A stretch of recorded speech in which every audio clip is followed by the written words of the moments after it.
Hello అండి, welcome back to the channel fascinating flavours. ఈరోజు నేను ఒక టిక్కీ రెసిపీ చూపిస్తున్నాను అనమాట.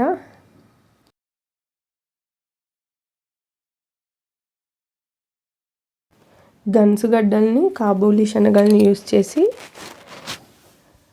చేస్తున్నాను. ఫస్ట్గా కాబూలీ శనగల్ని నానబెట్టుకోవాలి. ఒక హాఫ్ కప్ అంతా తీసుకున్నాను. నానబెట్టుకొని బాయిల్ చేసి పెట్టుకోవాలి. అలాగే 2 మీడియం సైజు గన్సుగడ్డల్ని నీట్గా వాష్ చేసి పైన పొట్టు తీసేసి ఇలా తురిమి పెట్టుకున్నాను.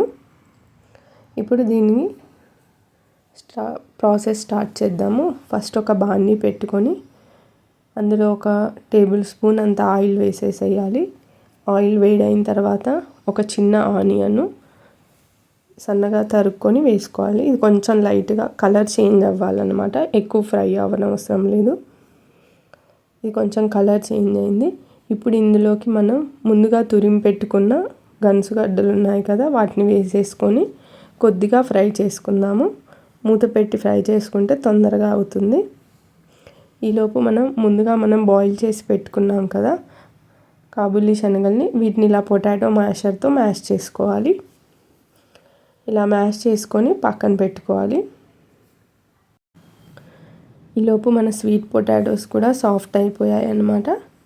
వీటిని ఒకసారి మిక్స్ చేసేసి ఇందులోకి నేను ఒక 1/2 ఇంచ్ అంత జింజర్ని, అల్లం తురుమును వేస్తున్నాను అనమాట.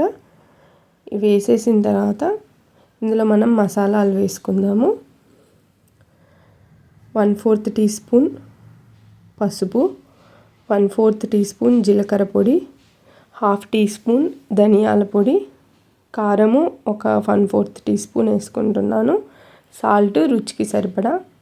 మీరు ఇందులో కావాలి అంటే గరం మసాలా కూడా యాడ్ చేసుకోవచ్చు. నేను ఇందులో యాడ్ చేయట్లేదు. వీటిని వేసేసి మిక్స్ చేసుకుందాము. మసాలాలు కొంచెం ఫ్రై అయిన తర్వాత ముందుగా మనం మ్యాష్ చేసి పెట్టుకున్నాం కదా శనగల్ని, వాటిని వేసేసేయాలి. వేసేసి మంచిగా మిక్స్ చేసుకోవాలన్నమాట. అలాగే ఇందులో నేను కొద్దిగా చాట్ మసాలా వేస్తున్నాను, 1/4 టీ స్పూన్ చాట్ మసాలా, కొద్దిగా కొత్తిమీర వేసేసి మిక్స్ చేసి ఒక 30 సెకండ్స్ మూత పెట్టుకొని కుక్ చేసుకోవాలి. కుక్ చేసుకున్న తర్వాత స్టవ్ ఆఫ్ చేసుకొని దీన్ని మనం చల్లార్చుకోవాలన్నమాట. ఇందులో మీరు కావాలి అంటే ఇంకేమైనా వెజిటేబుల్స్, క్యారెట్, బీట్రూట్, క్యాప్సికమ్ అలాంటివి యాడ్ చేసుకోవచ్చు. ఇది ఇప్పుడు చల్లగా అయిపోయింది. దీన్ని ఇలా చిన్న చిన్న బాల్స్లా చేసి పెట్టుకుందాము. నేను ఇలా హార్ట్ షేప్లో ఉన్న కుకీ కట్టర్ యూస్ చేస్తున్నాను. లేదు అంటే మీరు రౌండ్గా కూడా చేసుకోవచ్చు. మీకు నచ్చిన షేప్లో మీరు చేసుకోవచ్చు అన్నమాట. ముందుగా మనం తయారు చేసుకున్న ఉండని ఇలా ఈ కుకీ కట్టర్ మధ్యలో పెట్టి ప్రెస్ చేసుకుంటే ఇలా హార్ట్ షేప్లో వచ్చేస్తాయి. ఇలా నేను అన్నీ ప్రిపేర్ చేసి పెట్టుకున్నాను. వీటిని మీరు కావాలి అంటే ఫ్రీజర్లో స్టోర్ కూడా చేసుకోవచ్చు. ఒక 10-15 డేస్ వరకు కావలసినప్పుడు ఫ్రై చేసుకోవచ్చు అన్నమాట. ఇలా అన్నీ రెడీ అయిపోయాయి. ఇప్పుడు మనం వీటిని ఫ్రై చేసుకుందాము. ఫస్ట్ స్టవ్ ఆన్ చేసి ఒక తవా పెట్టుకొని ఒక 2 టేబుల్ స్పూన్స్ ఆయిల్ వేసుకోవాలి. నేను షాలో ఫ్రై చేస్తున్నాను. ఇది వెయిట్ లాస్ అయ్యే వాళ్ళు కూడా తినొచ్చు. ఇలా అయితే నూనె వేడైన తర్వాత మనం ముందుగా ప్రిపేర్ చేసుకున్న టిక్కీల్ని వేసుకోవాలి. ఇవి తొందరగా ఫ్రై అయిపోతాయి అన్నమాట, ఎక్కువ టైం పట్టవు. ఒక 1 or 2 మినిట్స్లో అయిపోతుంది. ఇప్పుడు ఒక సైడు కుక్ అయిపోయింది అనమాట. దీన్ని మనం టర్న్ చేసుకుందాము. మంచిగా కలర్ కూడా వచ్చేసింది. అన్నిటిని ఇలా టర్న్ చేసుకున్న తర్వాత నేను మళ్ళీ కొంచెం ఒక 1 టేబుల్ స్పూన్ అంతా ఆయిల్ వేస్తున్నాను.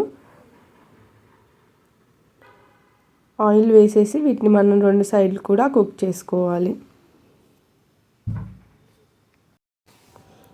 మీకు కనుక నా రెసిపీస్ నచ్చినట్లయితే please subscribe to my channel.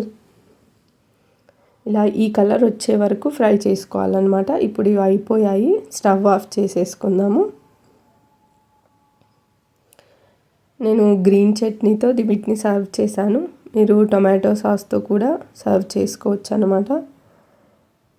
Healthy sweet potato kabuli chana టిక్కీలు రెడీ అండి. ఇవి స్నాక్స్ లాగా లేదంటే బ్రెడ్లో కూడా మీరు స్టఫ్ చేసుకొని తినొచ్చు.